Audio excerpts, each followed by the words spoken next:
On a commencé, on a fait déjà des shiurim dessus, ça doit en arriver au passage Gimel.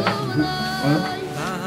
Pour résumer, pour l'instant ce qu'on a vu, on a parlé de la parole, et un principe fondamental dans le lien de la parole que Rabbeinu parle ici, c'est que la parole, il ne suffit pas de parler pour que ça s'appelle une parole, il faut que cette parole-là, elle soit entendue et acceptée.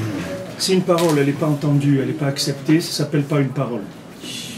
Elle n'a pas le sens de parole. Bon, ça, la parole, c'est la chose qui est la plus importante pour nous, puisque c'est ce qui nous définit de Geder Adam.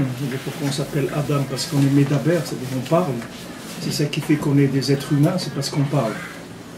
Sinon, le reste, même les animaux, ils ont les instincts, le roi. Le nefesh et le roi, et les animaux aussi, ils ont ça. Maintenant, nous ce qu'on a au-dessus de tous les règnes, c'est la parole. Dans cette parole-là, elle est complètement méconnue du monde, puisque personne ne sait ce que c'est la parole. Les gens, ils utilisent la parole, mais pas comme il faut l'utiliser. Ils ne connaissent pas la puissance de la parole. Non, la parole, c'est un moyen, c'est le moyen pour l'homme d'obtenir tout ce qu'il doit obtenir. C'est-à-dire, nous, on s'appelle Medaber. C'est-à-dire, tout ce qu'on doit faire, c'est les Daber, on doit parler, c'est tout. Parler avec Hachem, parler avec notre entourage, se parler à nous-mêmes aussi, parler avec nous-mêmes. Donc, cet outil-là, qui s'appelle Dibour, il faut qu'il marche. Maintenant, pour qu'il marche,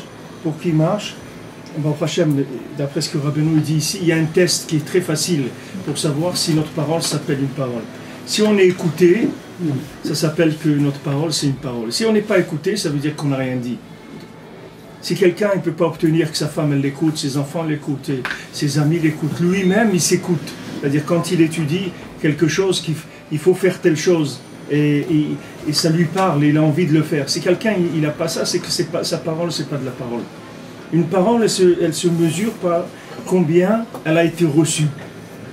Alors, il y a des gens qui parlent peu et ils sont très écoutés, il y a des gens qui parlent beaucoup, on ne les écoute pas du tout, il y a des gens qui s'énervent dans leur maison, dans leur foyer, avec leurs enfants et tout, parce qu'ils disent voilà, je lui ai répété 10 fois, 100 fois, ils n'écoutent pas. Alors déjà, Rabbeinu, ça il l'arrange tout de suite dans cette Torah, parce que ça n'existe pas quelqu'un qui n'écoute pas. Quelqu'un qui n'écoute pas, ça n'existe pas, d'après ce que Rabbeinu dit dans cette Torah. Rabbeinu ne parle pas du tout du côté de celui qui écoute, il parle du côté de celui qui parle. Et Rabbeinu dit que quand il y a du bien dans la parole elle est acceptée, elle est écoutée. Pourquoi? Parce que le bien, tout le monde le cherche. Il n'y a personne qui dit non, moi le bien, ça ne m'intéresse pas. C'est une halakha. Si maintenant, je vois mon ami par exemple qui a laissé son stylo découvert et je sais que l'encre elle va sécher, alors j'ai le droit de prendre le stylo, de le reboucher. Pourquoi? Parce qu'on dit de faire une tova à quelqu'un, il est toujours d'accord. Je n'ai pas besoin de lui demander son avis. Il dit regarde, je m'excuse, mais ton stylo il est resté découvert, alors je vais te le...